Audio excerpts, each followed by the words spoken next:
You're listening to the Low Pressure Podcast, the podcast for skiers. Presented by CMH Heli Skiing and Peak Performance.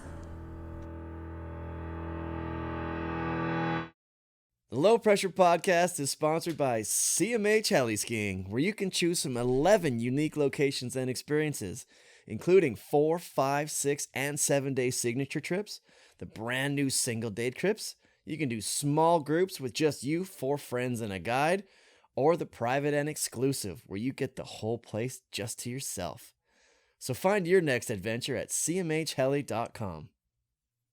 The Low Pressure Podcast is also sponsored by Peak Performance. There are many ways to make it down a mountain, but the best line is your line. And the adventure is there, so make it yours.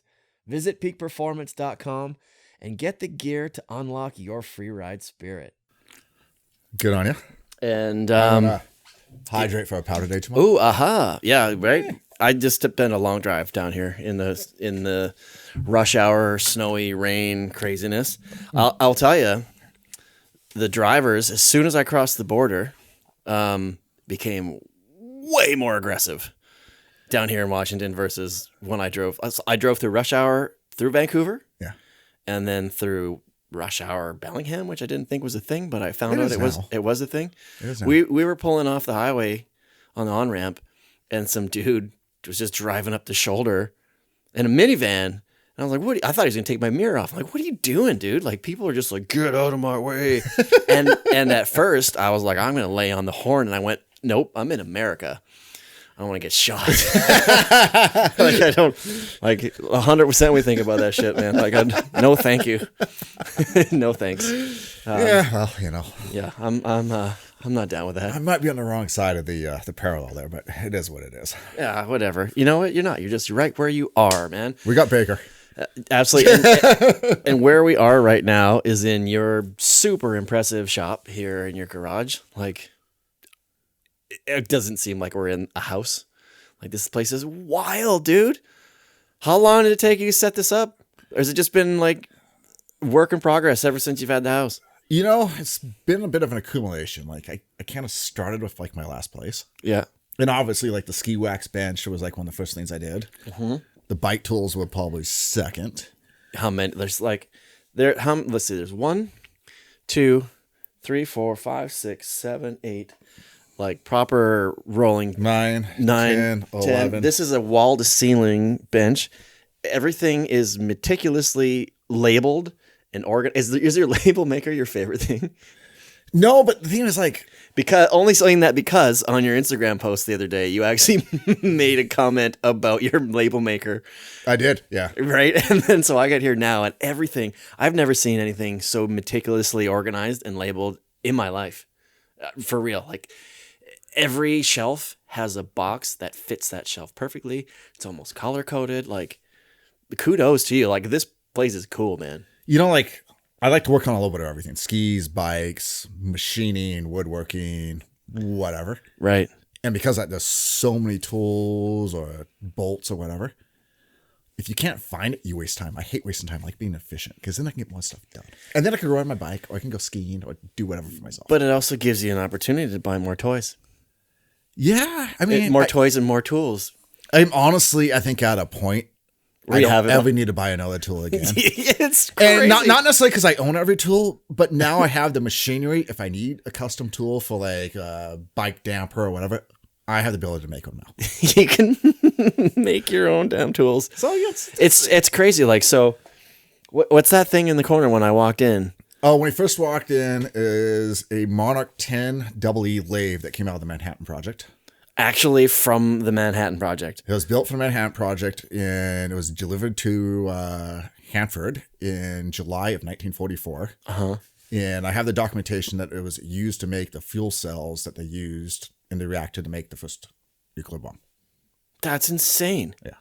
It's pretty cool. And it's more precise than a modern CNC machine. Like, it's pretty cool. Yeah. So what did you said you like dismantled it all and then like refurbished it and then sent it out for, like, you basically like. I did it all in house. Like, I took it down to the very last screw. I replaced all the wiring in all 3 of the motors. Like, I rebuilt the motors, everything. Some people rebuild cars in their garages and like trucks and stuff. You're like, I'm going to get this old fashioned tool. like this machine. But it looks super cool. Well, I did it because I wanted to see if I could actually do it. Really? It was like... How did you come across this thing anyways? Like, why would you like go and buy this just because of the history involved in it? Or like, how did you find this thing? A bit from the history. My dad used to work at Hanford as an engineer. So like... What's Hanford? Hanford is a nuclear reservation in central Washington. And it's where the first nuclear reactor was basically built. And that's where they made the plutonium for the first nuclear bomb. Holy smokes. A lot of cool history out there. A lot of cool, like, old machinery. Like, the fact that they built this lathe in 44 that's more accurate than a modern CNC. And they completely designed it with, like, pen and pencil and slide rules. Like, no computers, no calculators. Yeah, right. Yeah, I guess so, hey? It's impressive.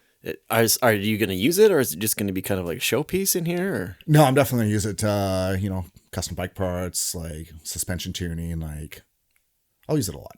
That's insane. Like once it's finally finished, I got a little bit left to do. So, because you told me you just told me you like I'm looking at this stuff. How'd you learn all this stuff? But you said you had an engineering degree. Yeah, I went to Western here in Bellingham for 7 years getting an engineering degree, which I probably could have done a lot sooner if I wasn't busy skiing. Wasn't skiing as much? Yeah, that's kind of the story. You did it in 7 instead of 10. Yeah, and I've never used it. So well, you kind of have. It's funny. It's like a lot of people will get their engineering degree and do this kind of stuff as their job, and skiing will be their hobby. But if skiing is your job, so you're like, well, I'm just going to have this as my hobby. So it's kind of just did it in reverse. Exactly. And, it's helped because, like, with the photography, like, because I have a really good tool collection and I guess an engineering mindset to some point, I've been able to, like, build, like, custom camera mounts, like, and, come up with, like, some rather unique ideas, which I think has helped me. And yeah. I just enjoy that creative process because, like, while I'm taking photos, while I'm out here, like, building, like, custom furniture or whatever in the shop, it's all creative. Yeah. It's all fun. This is how your mind works, hey? It's just, like, full on, I need to do something. Yeah. My brain needs me to be creating or thinking or adjusting or adapting or, thinking differently. Yeah, and, like, springtime when I'm editing, like, all the photos from the winter, like, I can only stand at the computer for so long. Like, after a couple hours, I'll either go for a bike ride, and if it's pouring rain, I'll come out here and I'll just do something with my hands for a couple hours and build something. Yeah. And then I'll go back to the computer, and I'm more efficient that way. Yeah, you need that break, right? Yeah. Maybe it's a little ADD, but, like, I've learned how to work with it. Well, yeah, do it works for you, man. Like this place, like I told you, I picked up some skis. I had some skis mounted, like, and I picked them up on the way here. Yeah. Because it's supposed to snow 1 meter tonight and tomorrow here at Baker. But I get here and you have every single jig on the wall behind me. So whenever you work for the company, you just say they're like, "Hey, we got some skis for you." And you're like, "Hey, send me the jig too." Yeah. Sometimes I've already had the jigs too, but, like, right.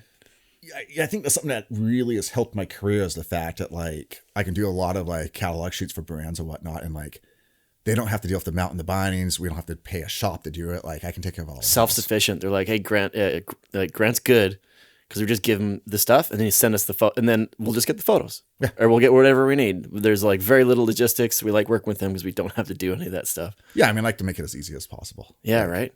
So you have had a pretty long, impressive career. You've done a lot of things. So just in the last hour, we've been hanging out in the garage here. I can tell you're, like, one of those guys that can't really sit still. No. You've had a hard time pinning me down to do this. Yeah, absolutely. But yes and no. Like I was telling you about it, it's like I knew, like I was just explaining to you, I knew you'd be the kind of guy that communication-wise, I'll wait, and then you give me that information, but it's very specific, very succinct. There's no extras. It's like, cool. Yeah. Here, what's your address? Address. I'm available until 12:37 tomorrow because I have to do this. I'm like, all right, cool. Like, it's to the point. Here's the information. There's not a lot extra fluff. And in my mind, I'm like, is he kind of brushing me off?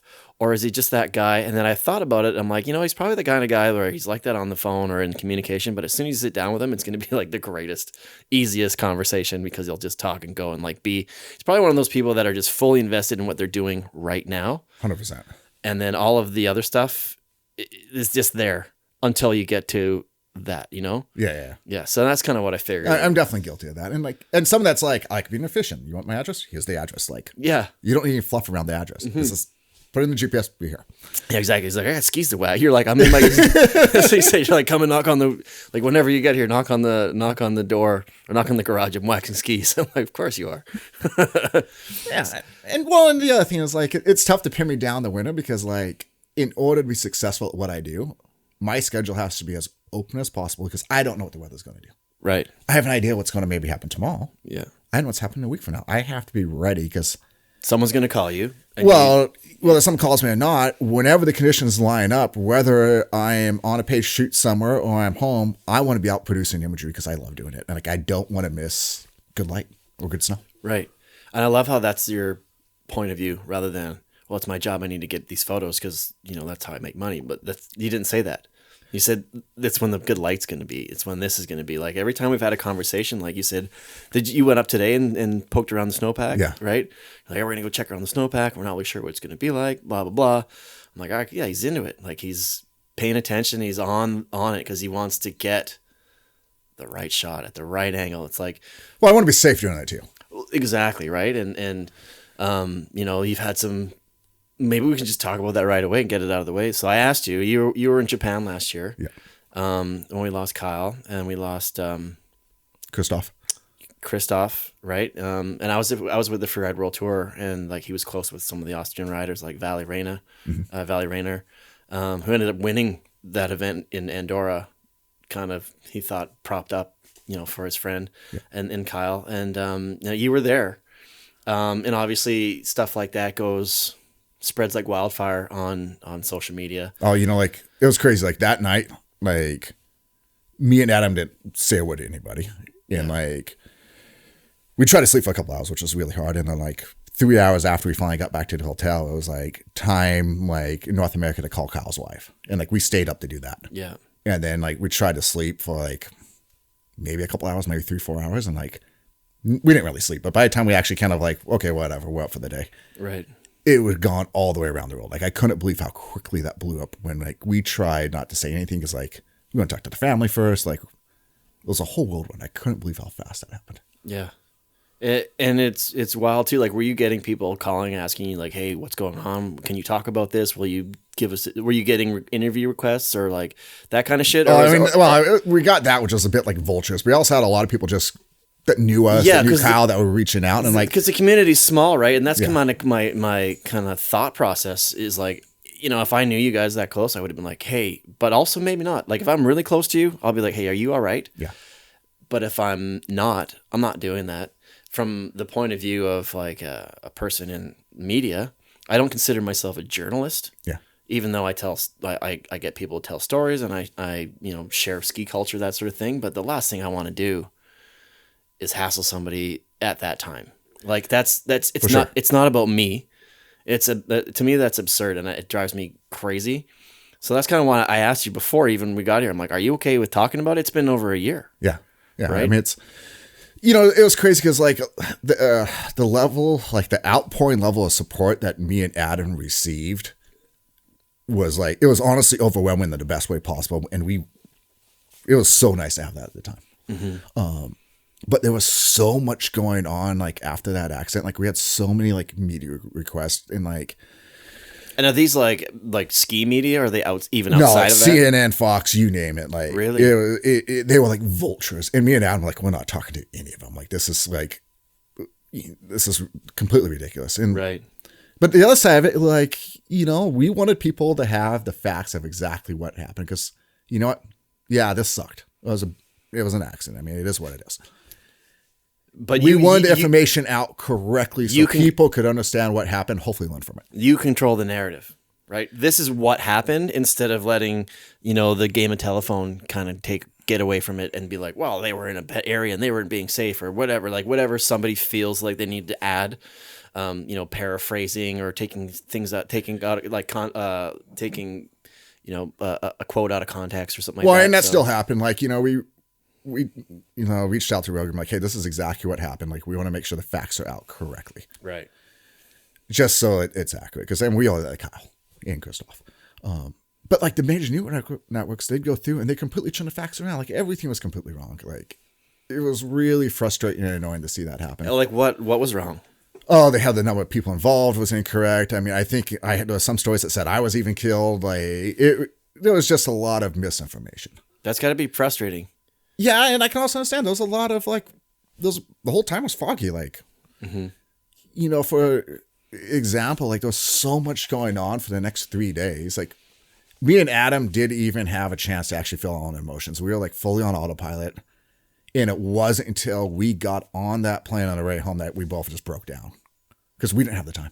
Right. It was nonstop, like 8-hour police interrogation, doing a body ID, like holding my phone over my friend's body so his wife could say goodbye. I mean, like it was gnarly times. Fuck. Like I don't ever want to do that ever again. And no, we've always said, okay, we understand the risk, but until you do that, you don't understand the consequence. Right. Like I know that firsthand more than I would ever want anyone to have to feel that. Holy shit, man.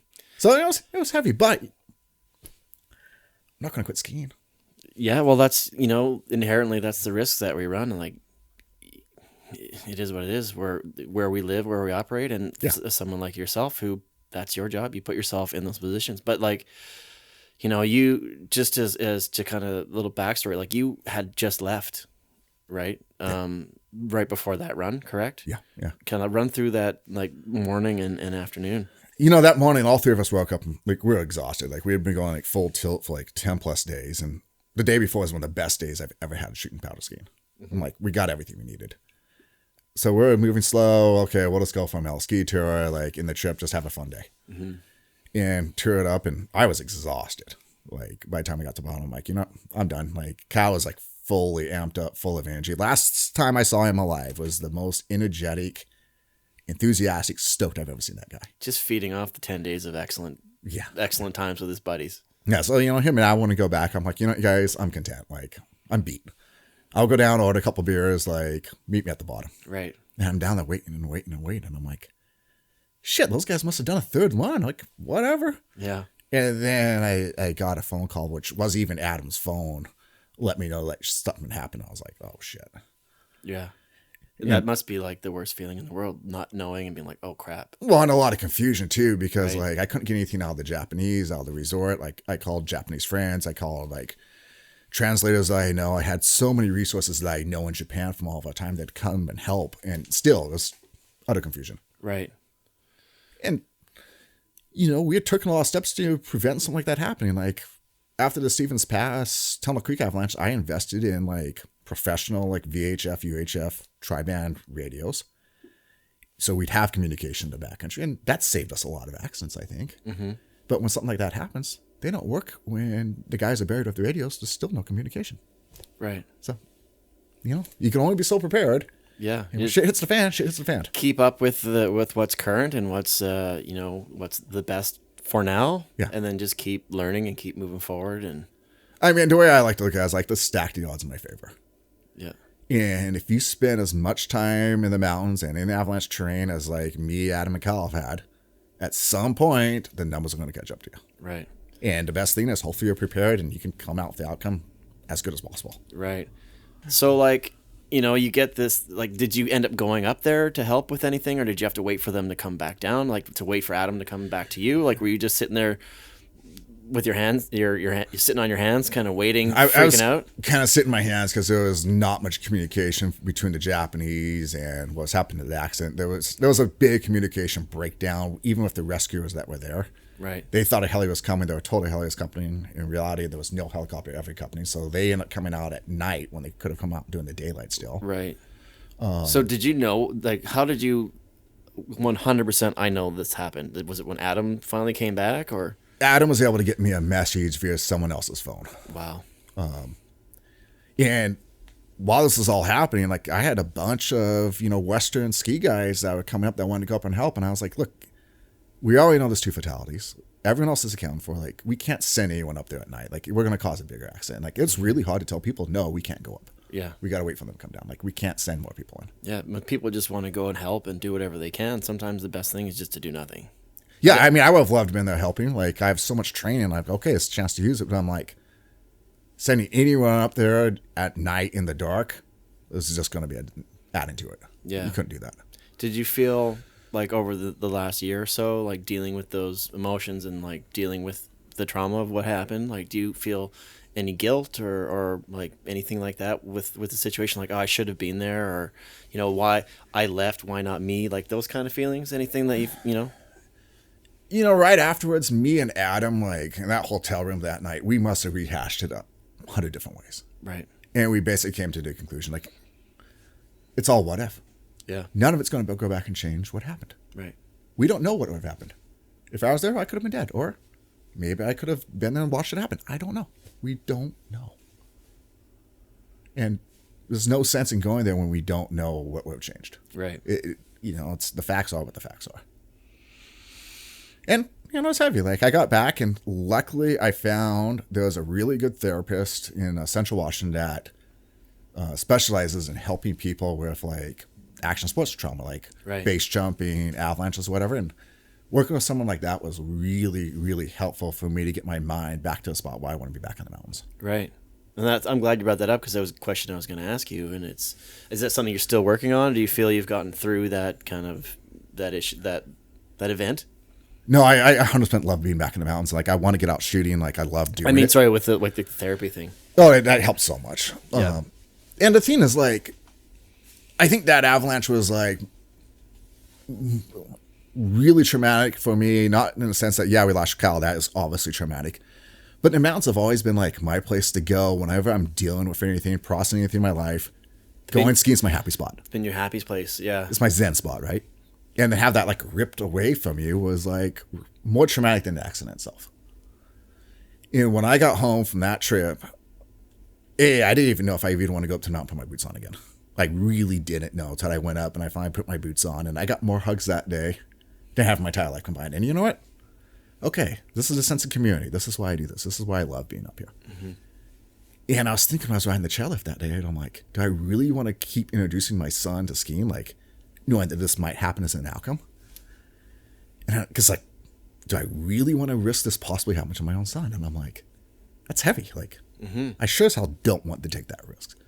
But the other hand, I'm thinking about when I'm riding the chairlift with my 6-year-old son, it's the one time there's no distractions. It's nothing but the most pure conversations I ever have with him. And I'm like, I won't trade that for the world. It's just you and him, man. You're on a chairlift. There's no devices. It's just we're engaged with each other. And I won't trade that for the world. And like, I get the same experience of him mountain biking. Yeah. That's a special time. Right. And then skiing does that for you, right? And especially in this world with, like, all these modern gadgets, like cell phones, electronics, screens, whatever. Like 1944 lathes. It's nice to get away from that shit. Right. Like, just be pure with the mountains and, like, be with each other, talk to people. Yeah. That's cool. I'm glad that you've kind of spent that time kind of reconciling, you know, with skiing as what it is. You know, it changed for you, but you're like, kind of, it's almost like that catalyst is to make you reassess, like, is this still a good thing? Yeah. Well, and, you know, before I always wanted to, you know, like, I guess when I started my career, one of the things I told myself at the very, very beginning, when I decided to do this full time, and, like, this is a completely different career path than, you know, my engineering degree or most people would take. Yeah. But I told myself, like, as long as I can create images to get people stoked to go skiing and go spend time in the mountains, I'll be successful. That's still true 25 years later. Right. And that's always been, like, my guiding focus. Like, I love sharing my passion for, like, skiing in the mountains with other people. But now, like, there's nothing I enjoyed more than that, other than, like, doing that for my own son. That is the most special thing ever. Like, to see how stoked he is hitting a jump for the first time. Now you can share what your love and your passion is with him. Yeah. And see if he picks it up and see if he likes it, and just, like, see how he reacts to the things that you love. And maybe you get an opportunity to see it through his eyes. Oh, and 100%. see a different angle I've become of it. a better photographer since I started skiing with my son, because I pick up things that I wouldn't have picked up that he has showed me. Yeah. Have you ever seen, I don't know what it was. I remember seeing, I don't know if it was like a short film or it was an Instagram thing, but it was this guy who was a famous photographer, and he gave his kid, like, a point and shoot camera, and they went and they shot some pictures in the same locations. Yeah. And I know one was like this big arch with the thing, and then he was looking at this kid's photos, and the angles and the perspectives were so wildly different. Yeah. And he was like, that's still pretty freaking amazing. Like, just look and like seeing it through his kid's eyes, but so different from someone who's been like a 20-year trained photographer. And that was kind of the whole kind of theme of the post or the video. Yeah. And it blew him away. So that's really cool they said that, because they do see things differently. Well, and at 6 years old, you're not jaded. Yeah. You know, at some point, everyone gets a little jaded, and like, but when you're 6, it's all pure. Yeah, it's and cool. like you could like look at a flower and be like, "Isn't that flower cool?" And he's like, "Well, look at what the leaf is doing." Yeah. And you're like, "Wait a minute, why are you looking at the leaf?" And you go and you're like, "Actually, that's really cool." Yeah. Because he doesn't know what he's supposed to look at, right? No, you know, they're exploring. Yeah. Like, we should all do more of that. And like, I want to, share my love of skiing with him. I want to share my love of mountain biking and the outdoors and whatever. But like, at the end of the day, I don't care what he ends up doing. Mm-hmm. Like, if he wants to, like, go be a doctor, a lawyer, an engineer, like, skier, mountain biker, whatever. Like, he'll probably end up doing some job we don't even know that's even exists right now. Yeah, right. I mean, that's where technology goes. I just want him to have, like, a good grounded space that, like, no matter what he does, he's got an outlet that's, constructive. Like, go skiing, go biking. He's got an outlet and support to go do it. Yeah. That's really cool. That's really, really cool. Well, I'm sorry that you had to go through that. Some people say it's in this industry, it's only a matter of time, which is kind of a shitty thing to say and a shitty way to look at it, but it's kind of the truth. You know what I mean? Like, you put yourself in enough situations, your chances of something going sideways is higher. Yeah. I mean, I also think, like, the longer you do it, the easier it is to say no to things and walk away and be more conservative and not really worry about, like, 20 years ago when I started my career out, if I came back to one of my clients, like, yeah, we didn't go shoot because it was too dangerous, they'd never hire me again. They're going to move on to the next guy. Right. I think the industry's gotten a lot more accepting of it now. And I'm at the point, if I have a client that ever questions my judgment about whether I think it's safe or not for us to be out shooting, I won't work with them. Right. I don't need that pressure. And you know what? You've earned that right now as a 25-year photographer, and I'm sure that you as a person who's been doing it for so long with your pedigree will get a lot more leeway than maybe someone who is doing the same thing for a brand and they've been around for 3 or 4 years and this is one of their first big gigs. They may not have, unfortunately, they may not have the luxury to do that. No, we need to give those people more space, especially because, like, when you're starting out, you don't have all that experience where you may not realize what you don't know. Like, yeah. I mean, to be perfectly honest, when we started doing this 25 years ago, we were too dumb to know what we didn't know. Yeah. Like, I mean, at the end of the day, like, ignorance is you don't bliss. know what you don't know. Ignorance is bliss, right? I had this, there was this really wise old mountain guy that used to live up in Glacier. He used to own the Mount Baker Snow Shop named George Dobis. Yeah. And I'll never forget him telling me this. When I was really green. I just started taking photos. And he told me, you start off your life in the mountains with a handful of luck, and hopefully you get a handful of knowledge before that runs out.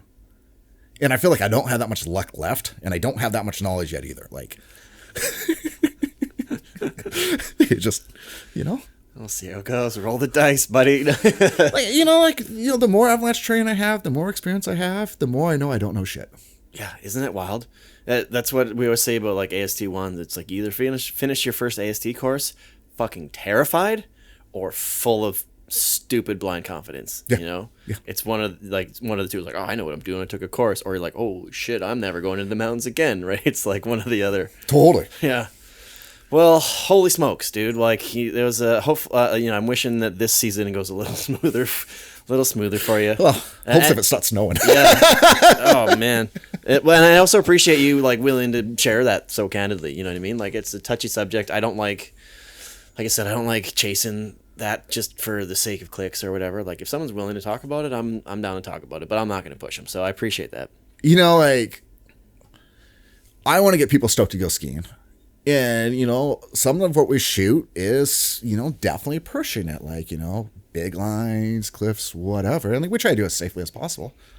But I also like trying to share as much of that backstory as I can. Of, like, letting people know, hey, these are why we made these decisions. This is a pit I dug. Like, this is why we walked away from this. Like, yeah, I want people to be able to learn from that and not be like, hey, these guys are invincible. No, none of us are. Like, yeah. And when you're 20, you do think you're invincible. Yeah. Like, It's true. I have too many dead friends and know better now. Yeah, it sucks. But I mean, that's also what the consequences you pay for living a life in the mountains. Like, True. and I'd much rather take that risk than go sit at a computer in a suit in front of a desk all day long and not be able to live my life. Yeah, right. You only do it for 3 or 4 hours a day before you get squirrely and got to go for a mountain bike. Totally. But you do it 9 to 5. Some guy in the big corporate suite, crunchy numbers. A lot of those that's guys. Not a life. A lot of those guys are listening to this show, and hate to say we're not bashing on you guys, but like that's why they listen to these shows. That's why they love your photos. That's why they pick up those magazines. Is because it's that, that's what they want to do, and it's almost like you're kind of their conduit to that lifestyle, right? So that's kind of what goes into the job is like, a lot of the people listening to this in their car right now while they're on their way to work, or they're sitting at their desk, or they're walking their dog after their 9 to 5, shows like this, people like yourself, we're that link, they'll plan for that big trip once a year, or those 2 weekends. Oh, for sure. Or whenever they get a chance to go out, we're the ones that fire up that stoke, right? And it's like we're so privileged to be able to do that. I mean, it's like providing an escape for them. Like, hopefully, if someone sees an image that gets them fired up to go skiing, it gives them a bit of a escape, and it transports them from like being at their desk or whatever to where they actually really want to be. Yeah. And it gives them that anticipation, like, okay, hey, I want to work, Monday through Friday. Then I got the weekend. I want to go ski, and gets them the mindset. Yeah, that's amazing. So let's transfer into that career of yours. So you've done a lot of things, and I was telling you, I was looking at your Instagram account, and just the little title that you have at the top. I'm like, oh, that'll fill the hour. I'm like, just those 3 things. But I did want to make note of it as well. Is like with social media, a lot of people will post, I went skiing, like it was deep today or whatever. But your posts always have some sort of like story or a little bit more like meat behind it, like you're like, hey, I try. Yeah, and I appreciate that too, because there's more it's almost like I'm reading like a little feature page on a magazine, right?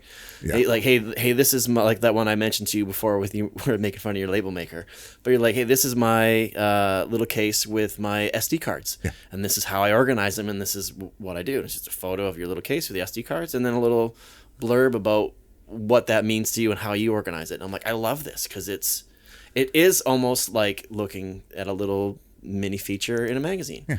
And maybe that comes from... peel the curtain back a little bit, a little behind the scenes of like... Yeah, and I like that because, Instagram's so easy to just be like, look at me, or whatever. Or like, I'm guilty of it too. Like, what do I think about, so... But I absolutely hate social media, but it's a reality of modern life, but it's not my jam. Like, I know how to do it. I just don't like it. Who does? Like, everybody says that, right? Everyone's stuck on their phone doing whatever, but seeing that there's those accounts that have a little bit more substance to it, which is cool. And I think that might come from your history, because you started a magazine, Ski Journal. Yep. Yes, with Jeff Galbraith. So talk about that. So you already have that history. Like, that's what you're doing. You were creating a magazine. You're creating these stories. So now you've just taken them down and turned them into like little smaller versions just on a screen, right? So you didn't grow up with social media, and you don't present your social media as someone who grew up with it. You present your social media as someone who ran a magazine and like tried to curate stories. That's how I see it. Yeah, it's I don't know. I must have been like 3rd, 4th grade. I don't even remember. Like, I was in grade school. You started that magazine when you were in 4th grade? No. But a friend of mine in school, he was also like, his parents were taking him skiing and whatnot. Yeah. He brought this copy of Powder Magazine to school one day. It was a photo annual that year. And he showed it to me.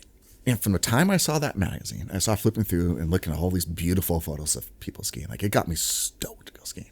I'm like, that's what I want to do. And from that day on, like, that's my entire focus has been like, I want to go skiing. I want to take photos and share skiing with people.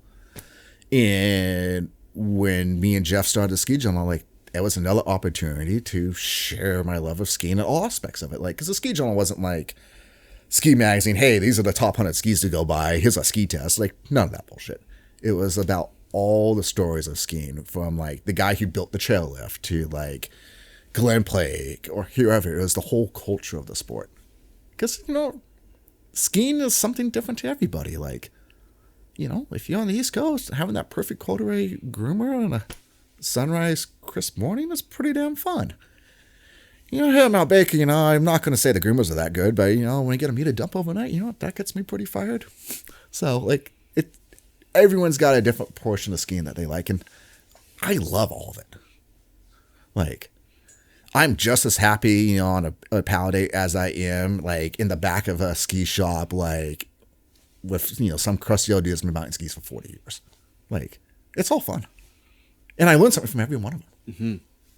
And that was the best thing about the ski journal, is like we had that freedom to do whatever and cover all those aspects and tell all those stories. So whose idea was it to start a new magazine with that kind of angle? Jeff Galbraith has started Frequency, the Snowboarders Journal, when he was at Snowboarder Magazine. And then he left to, you know, kind of fulfill that. What year was this? God, I don't even remember. It's all like the last 25 years is a blur in my mind. Yeah, right. But I had been bugging him for years after he started the Snowboard. I'm like, we should do a ski magazine. And he finally said yes, and we started doing it. And right. That was a fun time. Like, I think I did it for, I want to say 6 years. And were you the editor? I was a photo editor. Yeah, photo editor. Occasional writer kind of thing as well? Or? Yeah, I can write, but I try not to. Yeah. Like, unless it's on Instagram. No, I still try not to do that. I mean, like, maybe I'm a bit old school. Well, I'm like, I would much rather be the guy that completely disappears into the background. I just provide the images. Like, I'd like the images to do the talking, like the athletes to do the talking. Mm-hmm. You know, I'm just a monkey that pushes the button. Yeah. Yeah. I like to be behind the scenes and like. Yeah. You wanna just be a curator of everything awesome. I just want to share the stoke. Yeah, you want to share the stoke. I can see that. That's really sweet. So you did that for like 6 years, and that must have been a pretty crazy learning experience.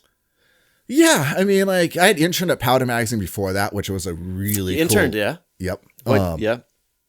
And the Powder internship was really kind of like the keys to the ski industry.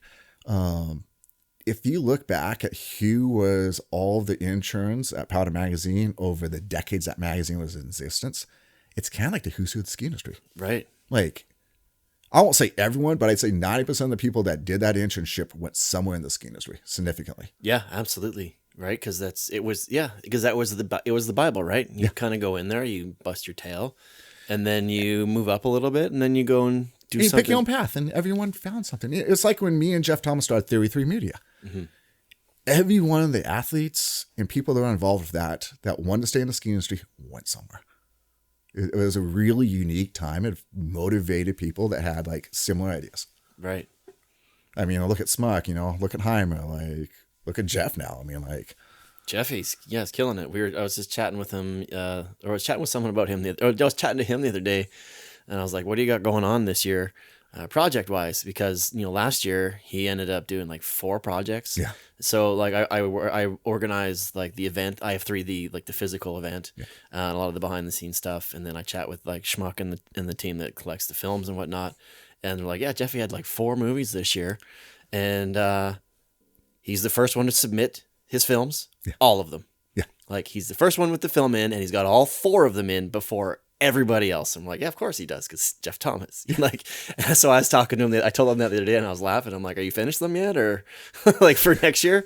He's like, "I don't know." I'm like, "What are you doing? About the same?" He's like, "Yeah, about 4 or 5 or so. Yeah, just a little bit of bits and pieces here." But when you've been doing it for 25 years plus, and you know exactly what you're doing, it becomes efficient. Like the more you do it, the easier it gets. Efficiency, I think there was also like, when we started 33, like, we had to put a lot of work ethic in, because I was like, it was me, Jeff Thomas, and Tyler Foreman, who's I think the operations manager down at White Pass now. Mm-hmm. But we had no money. We were like 3 broke college kids, right? But like, hey, we're going to like make a media company. Like, I'm going to do photos, Jeff's going to do video, Tyler's going to help us with all that, and we're going up against, TJ and MSP. There wasn't really any like other ski outlets at the time. And it was Rage Films came along. There was another one. What was it? Team 30? I can't remember. Poor Boys eventually. Poor Boys. I mean, there was a few, but I mean, like Meatheads. There wasn't a lot. Yeah. It became like, eventually it got to the point where Theory 3 and, the other guys you just mentioned became this feeder network for all these athletes that were up and coming, because free skiing was exploding at the time. Yeah. it gave all these potential athletes a feeder network to get into MSP, to get into TGI, to get into Warren Miller. You're like the minor leagues. Yeah, and you're trying to make a video that competes against MSP and TGI with like 100th of the budget. Right. And the way you do that is you work your ass off. Like you got to be creative and you got to think. And you hike harder, you hike faster. Yeah. You do it again and again and again until it's perfect. And you just work your ass off. And that's the key. And that hasn't changed. Yeah. Like, I like that drive. Do you? Yeah. What keeps that drive alive? Just the love? Yeah, the love of it.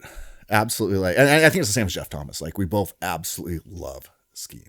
Mm-hmm. Like, we'll never get tired of it. And I think that comes to it because, we got into it not from like, I didn't come into ski photography as a photographer. I came into it as a person that loved to ski, as a skier, and I taught myself how to take photos. But because I was a skier, I had this eye for the sport, and I taught myself how to capture that using a camera. So like the photography was an afterthought. And for Jeff, it's the same thing in video. Like Jeff used to be a better athlete than most of the guys he films. Yeah. Like I had magazine photos of him, doing flips that the other guys want to do. Yeah. Like it's pretty cool. Yeah, I only learned that. I've known Jeff, I don't know, about 10 years or so, and only in the last like 5 or 6 have I gotten to know him a little bit better.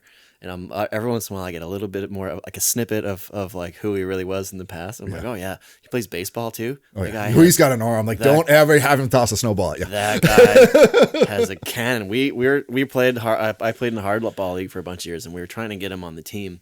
And I think it was at the Magnetic movie, that Whistler Blackcomb film that they did. I cornered his wife. I was like, hey, can you let Jeffy play ball with us? And she's like, yeah, of course. Like, just, it's not up to me. Like, so we're like, Jeffy, come on. Cause we'd play softball against him, in Whistler there. And we would we'd get him to huck a ball every once in a while. That guy throws fucking heat. Yeah, oh yeah. Like absolute heat. So I don't know, Jeffy, if you're listening, although I will tell you this, people don't want to hear softball stories, but we played him in the playoffs in our softball league this year. And they were smashing us, and we came back and we tied. Wow! We ended up going into extra innings. Nice. And extra innings, I think it's like we played 7 innings. I think we're in like the 9th inning or something. 2 extra innings. Jeffy gets up to the plate, 2 guys on board, smashes the biggest home run I've ever seen. Just destroys this ball. I'm in like right field, going, oh crap. We ended up coming back and winning that game in the bottom of the 9th. But like absolute clutch. Like he stepped up. I'm like, he's gonna hit a home run. Boom, smash it. I'm like, oh, we're done. We're done. But we ended up coming back and winning. I was like, oh. So I kind of was like, I was happy to kind of needle it to him. Like, we won that game. But at the same time, I'm like, but you did absolutely every single thing in your power to carry your team on your back. Like, 100%. That's Jeffy though. Yeah, but that's how he is in life too. Like in work and life and Yeah, it was a funny end of the season for there. But I like seeing him there outside of skiing too. You know what I mean? Oh, yeah. You get that little, and that's what I like about this show. Yeah. Is you get to know so many people in that skiing context. Totally. Right? You're either on the hill, or maybe you're at Après, or you're on a trip, or you meet them somewhere. But being able it's just a small snippet. But being able to see all these amazing people, which are so many of in this community, outside of that, and then being able to have these conversations that don't necessarily have anything to do with skiing, and you get to know these people, like that's what I really enjoy. Like, oh man, the unique personalities that you meet, wild, right? Like it's so diverse too. Like, yeah, people ask me all the time, like, hey, what's the best episode? What's your favorite episode? I'm like, I don't know. Like I've done, over close to 300 podcasts in general, and there's so many good ones. I bet. Like almost every single one that I do, I come away and I'm like, wow, that was awesome. Like everybody's got a story, Yeah, and I just, like you're talking about your passion with photography, and you just want to share, right? Like I've always been a huge fan of skiing as well. Same thing. I found a bulletin board that was in a bunch of shit under my house the other day that I had in high school, and there was a photo of this guy it was I don't know what the angle is called. What do you call it when you're like shooting downhill at a guy? Is that a specific name for it, for that angle? Maybe, I don't know. Are you like that musician that like knows how to play every instrument but has no idea how to read music, but like with photography? Like all the technical stuff, like I got that pretty much on lockdown, but like whatever that angle's called, I don't know. Like I know those settings in the camera, but I'm like, you know, I didn't go to art school. I went to engineering school. Fair enough. So like I have this photo. It's a little piece I cut out of like a powder magazine or something like this. And this guy is skiing this big kind of U-shaped valley or this fjord down to the ocean. He's about 2/3 of the way down. He's perfectly framed. Yeah. It's like knee deep. He's got a huge pack on. And that I cut it. I'm like, that it's the coolest thing I've ever seen. I cut it out and it was on my bulletin board for all the way through high school. And I was under the house and I found this bulletin board and there it was. And I was like, oh, I got goosebumps. I'm like, there's that photo. Totally. And I sat and I thought about it because I have tons of ski magazines under the house, but like you said, you got that magazine, I got that. So my drive was more to be a part of this industry, right? I'm like, I don't know where I fit in. Right, I don't know how to use a camera very well. I like photography, but it wasn't. You got this thing set up already, I guess. Yeah, it took forever, right? Took a long enough time. But so like I've always been, gift of the gab kind of guy, and it just kind of, I guess, fell in place. I found it, right? Yeah. So this is kind of my, I guess, contribution. Totally. Right. Like sometimes I think about it as like, hey, I found my place. Yeah. Within it. But I think I feel better with saying this is my contribution because it's given me so much that I actually have the ability to share other people's stories. I'm just the conduit to get your stories out. No, exactly. I mean, like I honestly view like photography as like I'm the monkey pushing the button of the camera. Right. But like, the mountains are the canvas. Yeah. The skiers are the paintbrush. Like, I'm just the guy that's capturing, like, the athletes are the ones telling the story. Like, the mountains are this beautiful spot. Like, I just want to be the conduit to push that out to people and get people stoked to go. Yeah. Like, I don't want any fame for it. Like, I would much rather be completely behind the scenes the whole time. Yeah. I mean, and like you were saying, like I asked you, have you done podcasts before? You're like, you're pretty like cagey when it comes to interviews. Maybe it's just because of the communication thing we were talking about earlier. But the thing is, like, I don't really like doing interviews because I'm like, I'd much rather just, here's the images, let the images do the talking. Right. I want to melt into the background. And that's be it. And, I do love, like, sharing my knowledge with people. Mm-hmm. Like, I've been doing some like, tech tips on Instagram of like, ski repair and stuff. Like, I love sharing that with people. Yeah. Say, this is what I know about the snowpack. Like, I'm by no means a freaking expert. Like, I know enough to know I don't know shit. Right. But I like sharing that and let people understand, hey, it's okay not knowing. It's also okay walking away. Mm-hmm. Like, I don't know if this is going to slide or not. Probably makes sense to walk away. It's okay. Right. If there's any hesitation or you get that feeling, you're like, I'm going to go over here. Well, anytime I work with a new athlete, the first thing I tell them is like, I want to make sure you feel that there's absolutely no pressure. Like, if you're not comfortable, that's fine. What about the reverse? So you're not comfortable with an athlete. What do you do with that in that situation? Oh, with like an athlete themselves. Yeah, like you said, I want you to be comfortable. You said, hey, I want you to be comfortable. If you have any questions, you don't be worried about backing out. But if you get to somebody that's headstrong and young and keen and gunning for it, and maybe not thinking as clearly or as responsibly as maybe you would like them to be. Maybe you have a point where you're not quite comfortable with that athlete. Maybe you haven't worked with them before. Maybe there's someone new. Maybe someone you have worked with before. What do you do in that situation? That doesn't happen very often. No.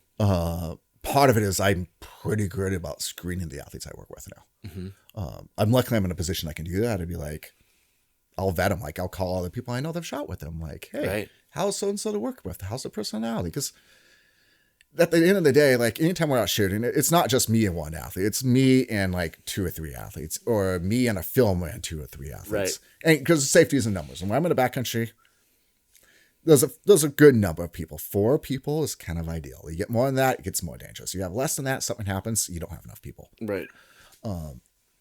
So everyone's got to work together as a team. You want people who are team players, and you want people that you can trust in the mountains.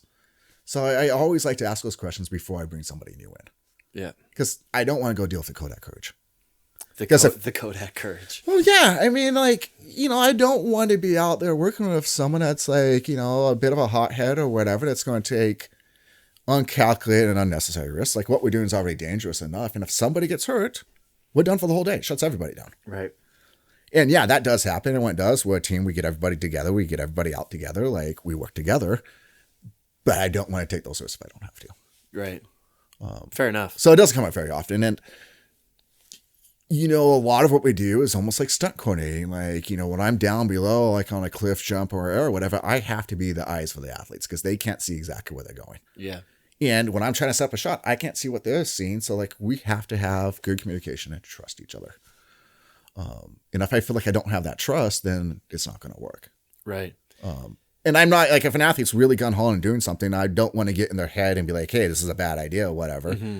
I'll give them all the information I have. But at the end of the day, what they decide to do is their decision. Yeah. And I don't want them to feel pressured from me. But if I'm like, hey, there's absolutely no way this is going to work, I'll be the first one to tell them like, hey, you're going to land rocks. I'm not doing that. What if it's too dangerous? Yeah, right. So are you like the kind of like, so when you're out on a shoot, you're not necessarily like, the general of the shoot. You're not the guy that's being like, all right, this is what we're doing and this is what it is. You're like, hey, what are we doing? What do you see? What do you want out of this? So I've had it's a collaboration, 100%. Yeah. Like, I don't ever want to be like the guy dictating what's going on. Right. So I spoke with Andrew Chad on the show not long ago, and we were up, I think, for Kicking Horse opening day or something like that.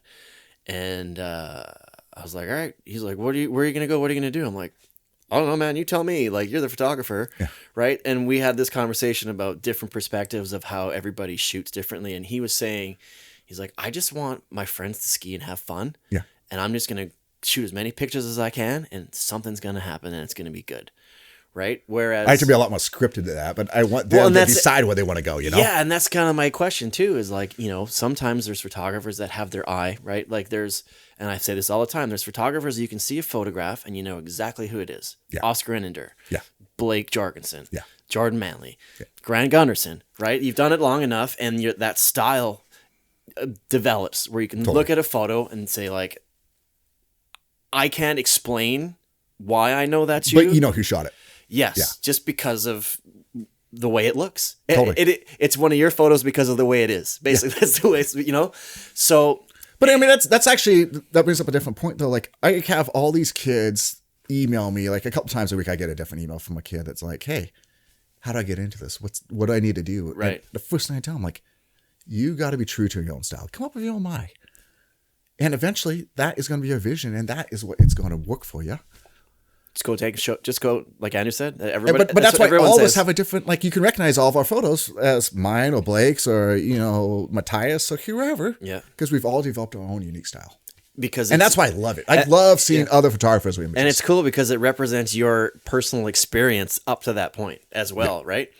But like what I was kind of getting at is that I come into that, and for someone who doesn't shoot a lot of photos, I'm always curious about the creative process and how you see things. Like, so sometimes a photographer will see like the frame in front of them. Yeah. They're sitting in the slope, they're looking up, and they're like, oh, that's the shot that I want.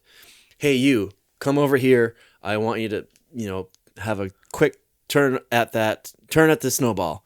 Or you see that tree, I want you to take a quick turn, and then you're going to point it straight at me and like kind of direct it, right? And there's other guys that are like, everything looks kind of cool.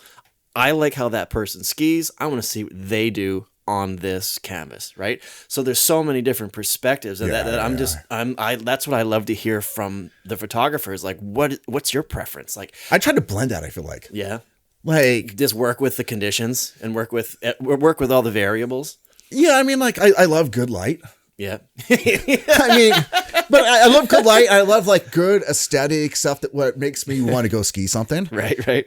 So like if I see something I like, I'll like point out to that, like, hey, this looks really cool. Like makes me want to go ski there. Like you should go put a trend there or go like put your own style on it. Like, and yeah, I'm a stickler for like ski form. Like I think every athlete that's worked with me would be like, I am like pretty anal about making sure your ski pole is in the right position. Yeah, so guys like that too. Guy Fatal is like that too. I went out with him one afternoon. We were skinning around, and he's like, your pole's in the wrong spot. I'm like, oh, what? Because at the end of the day, like... Okay, explain this to me, all right? I need you to explain And maybe after this, I'm gonna get you to do like an Instagram reel and be like, when you're a skier, it'll be like a skier tutorial from the photographer. We did one a couple years ago on my Instagram. I posted one that my buddy took of me, and I'm like, "This is how you do a proper pole plant." All right, we need to do it again. So explain it now. What's the proper spot? 45 out. 45 out. 45 out. So I'm coming down. I'm about to drop into a left-hand turn. I've opened my body. 45. Yeah, and here's the thing. Because I sometimes will stick it out to the side. No, like if you're out to the side, yeah, that's if your next ski race and you're going to block a gate. You're not trying to block a gate. Yeah. You're aiming for the pole plant. Yeah. Even though no one's pole planting on a powered, like a GS pow turn. You still are a little bit. I mean, here's what it all comes down to. And are we pointing fall line, or are we pointing like directional of like where we're like we kind of pointing to where we're going to go? It can vary a bit. But at the end of the day, I want to see good skiing. Like, and I've had lots of communication with lots of like art directors, brand directors, whatever. Like, oh, well, we don't want to look too extreme. You know, we got to talk to a broader audience. It doesn't matter if you're talking to my 6-year-old son learning how to ski. My lady friend who's just kind of getting back into it after not skiing for a few years. He's a solid intermediate skier or whatever. Doesn't matter what audience you're talking to. The skiing still has to have good form. Right. And the key to good form of skiing, like especially adults, when they learn how to ski at a later age in life, they always overthink it. Yeah. Like with my son, I've given him no lessons other than bend your knees and keep your hands up front, like you're riding a mountain bike. Yeah. Because it's like the old Austrians used to say, bend the knees and keep the hands in front. Because if your hand's in the right position, you bend your knees, guess what? You got good style. Right. And everything else will work out. The hands are the key. Right. Good It's to know. pretty simple. Good to know. So who in your mind, with people that either you've shot with or that you've seen in photos, you think has the best kind of one turn, maybe not one turn wonder, but like the best turning style? Like they can huck a turn. Basically the way that they ski in front of the camera, it's like, bam, perfect. That's what I want. Who comes to mind? There's a lot of people. And it kind of depends what you're shooting, you know? Right. I've never actually worked with him, but I really like Marcus Caston. Marcus Caston. Yes, I didn't want to say his name, but I knew it. He's, Return of the Turn series, but I've heard that from many people. He just has that. He's got a good style. Yeah. I love shooting with Darren Rouse. Yep. And, like, ex-ski racer, but best of the best. Like, guess what? Darren always has perfect style. Yeah. I love shooting for my good friend Adam Yu. Mm-hmm. Like, he's always got perfect form when we go to shoot. Like, and there's other guys, like, and everyone's got their own little unique style. Right. Yeah, everyone's got their own little flair on it, but, I like that. I like Candide style. Like, I've never shot with Candide, but, like, I like his style. Mm-hmm. Like, compact, hands in, like, I'm not a big fan of the whole no pull thing. Like, it's just, you'll never see me take a photo without ski poles of anybody. Like, I just won't do it. You heard it here. So something that just popped in my head, thinking of like, you're talking about your son, thinking about like Lee and Sam Cohen, Yeah. Paul and Ian Morrison. Exactly. And, have you been out shooting with your kid? Like, do you think or see what they've done in the past? And do you think about that? Hey, maybe I get to do that with my kid too. I hope I can do that for my kid someday. And it's not that I want my kid to be like a pro athlete or anything. Like, yeah, it's his decision. Do whatever you want. But you know what? I've gone out and I've seen Lee and Sam work together. Mm-hmm. It's hilarious. Like, two of those two guys, so you're going to be laughing your ass off. They're chirping at each other. Same thing with Paul and Ian. They're just sitting there chirping at each other the whole time. But it's father and son having a good fucking time. Yeah. Yeah. I hope I can get to that point with my son. And like, if he wants to do it. If he doesn't, that's fine. Yeah. Like, it's his life. Yeah. But if he wants to, like, I'll enjoy it. And like, when I'm not like, biking with him or skiing with him, I'll do like a little iPhone video with him or whatever. And like, he's always like, Dad, show me the video. I'm like, okay. You do know I take still photos, not videos, son. Yeah. But I'll do a video. If you want to see a video of yourself, like, hey, it's a new century, bro. Yeah, I guess I got to modernize a little bit. You got to start putting it on the video, so the video dial on your camera there. Yeah, I mean, I know what's at. Yeah, right. Honestly, I think I can shoot video. It's at the end of the day, like, it's still having the same eye for skiing. Yeah, it's just changing the settings. Yeah, I really like photography. I like dealing with the niche, and I've told Jeff Thomas this. Like, I don't envy the tripod that you carry. It's huge. Oh yeah. Yeah. It's like a bone aching off. Like the we back. were talking before, like, oh, you're like, oh, these athletes are impressive and they do all these things. And I'm like, but really, the photographer and the videographer are probably more badass because you're going to the exact same spots, you're skiing the same stuff, but you got a 60-pound bag on your back. Like, Yeah, well, like, I mean, like what I really like is because you guys, a lot of the people behind the camera, they don't want to be in front of the camera, and they pride that themselves. but you that look they're at someone not. like Tom Day. Right? I was thinking. I mean, he is probably a better big mountain skier than most of the guys he shoots now that are still half his age, well, a third of his age at this point. Right. And I'm thinking and specifically like on that point, a lot of those people don't really get the recognition for it. Like it's like the first time I think I really became aware of it was I was with the Seeking Nirvana guys, and like their filmer Jamie was carrying the drone on his back and all this kind of stuff, and I'm like, oh Jesus, man, like he is absolutely huffing that stuff up there. But what I've really liked is Cody's 50 project, and you actually get to see Bjarne in there doing that stuff, and they're like, they include him in it, right? Yeah. So a lot of times you see these wild films and it's all about those two athletes or those three athletes. Who's shooting the damn, Yeah. who's organizing this? Somebody's with them. Oh yeah, yeah. And until really the 50 project, no one ever acknowledged that there was another person there. Like, don't break the fourth wall. Fuck that. Like, give those guys the credit. You know, they're doing the exact same shit as you are. They're carrying your crap. They're not Sherpas. Yeah. So like, that's one thing I've been happy about is it was with the 50 is that Bjarne's making people more aware of actually what goes on behind the scenes on those big things. Yeah. You know, I think it makes it a little bit more real.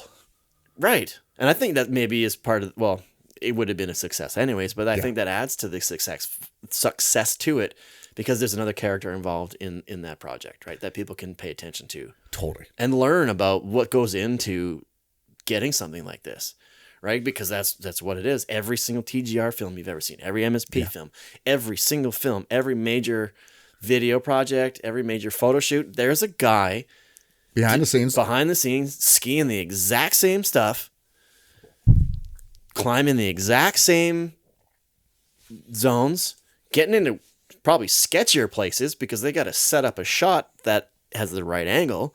So sometimes they're getting into gnarlier places. But hey, sometimes we get to have more fun. Like there's nothing, like as much as I love skiing, there's nothing better than hanging out the door of a helicopter. Like if you want a good amusement ride, like nothing tops that. For real. I haven't done it yet. That's my favorite thing in the world. But that's why I hate drones, because no one wants to pay for me to sit in the heli, take the door off, and go fly around. Yeah. What's your argument for it now? Just because obviously people are, we'll just get a drone out. Well, what's your argument for it now? How do you get back into that helicopter, take those photos? I still get better images that way. That's the right answer. I still get you can't beat. I still get better images. Yeah. And as long as it's not my credit card, I'll do it all day long. And you know, even if it was my credit card, if it's the right day, I'll put it down for that. What I think a lot of people here would be interested to know, and I am like, what do you shoot? Like, what's your brand of camera? I've shoot Canon. I've shot it from the very beginning. Nikon's kind of feel like it's a bit out of the picture nowadays. But you know, there's a few times over the years where like Nikon and Canon were kind of going head to head, and I was like, oh, Nikon's got a little bit more on the technology side. Maybe I should switch or whatever. And then Canon next year would come back and top it or whatever. But like, I've always stuck with Canon because I have such a huge investment in glass.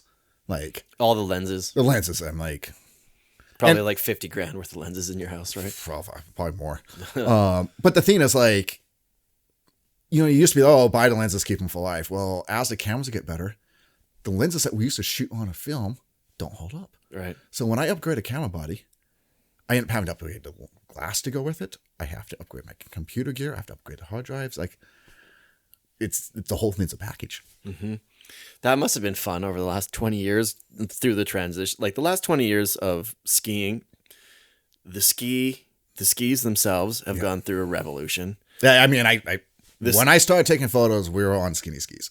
Yeah, exactly. Like we were just telling me, like, someone wanted to give you your first pair, like 110s. You're like, what the hell? There's no way. That's a big too. Of course. We didn't think we could ski them. They were so wide. I mean, at the time, I think we were skiing on like kind of 90, which is about the widest we could find at the time. Yeah. I remember my first pair of fat skis was a pair of Vocal Gatamas. It was 2006, the black top sheet, and they were super soft, the big tail, and they were 96. No, it was 2000. Sorry, pardon me, 2005 or 2006, and they were 96 underfoot. Yeah. And I was like, whoa, these are huge. I remember being on the chairlift and people saying like, whoa, those are huge. But now I'd never ski in 96 anything. No, so world record year at Mount Baker, like I was skiing on these like 1998. 98, I was skiing on the original like Seth Morrison like Pro off the blue top sheets. And at some point that season, K2 sent me the original K2 enemies. Yeah. Which is, like it's a twin tip ski. It was like their answer to the Salomon 1080. Right. Okay, that's a park ski. But back then, it was I think 86 in the waist, if I remember correctly. It was the fattest ski that I had. Yeah. I skied it like a powder ski. It was a fat ski in my mind at the time. And I skied that till I ended up getting these Vocal like G4s, whatever, which is still a super skinny ski in hindsight. Mm-hmm. Now, I don't own anything that narrow. No. I think my narrowest ski for the last probably 10 years. I had a 106. I had an RMU 106 for like a year. Yeah. And I skied them maybe 7 times. And I'm like, I don't like these. Yeah. Just because they were too skinny. I have a pair of 95s that I would use to go, like, when Icon would send me to the East Coast, like, I take the 95 waist ski. Carbon. But everything else is Cruise. like 105 or big. I mean, at Baker, my daily ski is like a 110. Yeah, well, Whistler, same thing. Like I a bunch of years I was on Solomon. I think the original QST, after like the rockers, and then they brought those kind of first QSTs. I think they were like green or something. I had them for a couple of years. They were 112. Yeah. And I had 2 pairs, and I'm like, this is exactly what I want. Yeah. I love these. And then I was on Hochis for a while, 112 underfoot. I love that. Like for me, like I ski a lot of big skis, like 118. Mm-hmm. And it's funny because I'm looking at this shop and I'm looking at all of what you've got here. If I had the ability to do this, I probably would. Yeah. But also, I've probably waxed a pair of skis twice in the last 5 years. Maybe. Right? It's like, well, I'm going up, just grab the skis and go. Right? Like, don't do any tuning. Like, I went up the other day and I saw my buddy Dave, who works for Dynafit up in Whistler the other day, and I'm like, how was it? He's like, I hope you got sharp edges. I'm like, no, they're rusty and round. I'll figure it out. Right? And you just go up, and then when you do get a tune or something, you're like, oh wow, this is great. I should do this more often. But it's just one of those things where I guess there's a little bit of malaise. Just lazy. Like I go up every day. I got a bunch of shit going on in my life. Like I have a good time. I know this mountain inside and out. So I could ski him on a 2x4. Totally. Right. So you just don't go out of your way. Right. But also I think it has a lot to do with like, I don't have a shop like this. If I had a bench like this, I'd probably do my stuff more. Like having a setup, it makes it easy. Like I wax my skis like every other day. Like I got a milk crate. I'm like, oh, sweet. The spare, like, I have like a stool and then a milk crate that I'm using if I don't have the spare propane tank in it. Yeah. So then I have to like find an extension cord because the iron isn't long enough, and I've got it like in the kitchen, right? And the dog's like looking at what I'm doing. I'm like, get out of here, right? So I'm like doing this shit, and it's just a hassle. I'm like, well, it's not going to happen. So, for me, I get it. Like I just posted on Instagram, I think the other day, my buddy Casey Dean back, and this is like, we were piss poor college kids. Yeah. I stay at some no-tel, motel, like on the Powder Highway somewhere. And like, we're going to cat skiing, I think the next day, whatever. Yeah. And like, okay, we want to wax the skis. We want to make sure everything's dialed, right? Casey grabs like the iron out of like the closet. The hotel iron. And we, like 2 Kokanee beer boxes, 24 packs, right? Put one on each of the twin beds in the hotel room, put the skis across, and we just wax the skis right there in the hotel room. You do what you got to do. Exactly. Yeah, exactly. Right. So then like 100%, I'm going cat skiing tomorrow. It's going to be good. I want my skis to be good. But like you're ripping the resort every day. Like, meh. What I've come to find over the years is like all my images, I won't say often, but like 90% of my images every season come from like 3 days. I can never predict when those 3 days are. Like, right. I can like, oh, it looks like it's going to line up the weather. But the thing is, the weather has to be right. The snow has to be right. The athletes have to be on par. Everything has to come together. Light's got to be good. Everything's got to be perfect. Now, right? are you, let me ask you, let me interrupt you quickly. Now, is that because you've done this so long and you have such a high standard for what your photos want to be that you'll take what could be an A photo for someone else isn't in your eyes, and you have to have this. There's this specific standard that you can only achieve when all of those components line up. Possibly. Yeah. But I mean, like the images that I'm the most stoked on come from 3 days every year, and it's been that way every year. Really. Every year. But I never know when it's going to happen. But the thing is, it just takes one part of the pie to be incorrect, and it doesn't line up and nothing works. Like the athletes can be off, or there was a malfunction in the camera, or someone's skins aren't working, or there's like the athlete's skis aren't waxed, they don't have enough speed for the jump, like whatever. Like there's always those minor details. Yeah.